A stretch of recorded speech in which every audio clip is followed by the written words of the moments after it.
Hi, Bruce. John Davies is well known in Woodlands Park. He moved to his home 9 years ago after selling his house near Glen Lake. It was downsizing. I had a big garden down there. It could get a little much for the old body, so I decided to move up here. But soon, this will no longer be his home. Just yesterday, he found out the property owners have sold the 6-acre or 2.5-hectare parcel of land. It means finding a new place to live in the next 5 years, but you never know.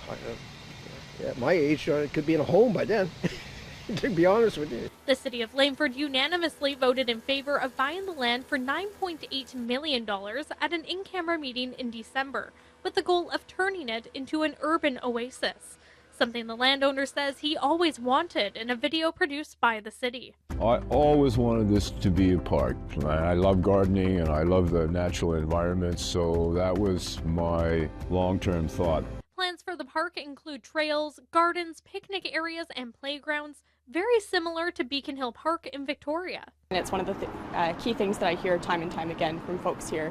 We need to have green space. We need access to nature. As part of the acquisition, the Woodlands Park residents will need to vacate their homes by the end of January 2030, at which time the city will pay them the assessed value of their manufactured home plus 10%. There was a fair amount of stress with some of the people, and others just sort of said, okay, well, we'll see what we can do. And we got a fair enough time to sort of decide what you want to do. The city has also hired a dedicated tenant liaison to help with the process. Last night we had a lot of positive conversations with tenants, and they felt comforted by the fact that out of the two options of seeing this land sold for development or sold to the city for a park, that the city would be taking care of them over the next 5 years. With the current housing crisis, Davies is unclear what his next steps will be. I have a lady friend in the park here and everything else, so between the two of us, we're going to now have to decide whether get an apartment together or separate apartment, whatever. And yeah, it's going to be an interesting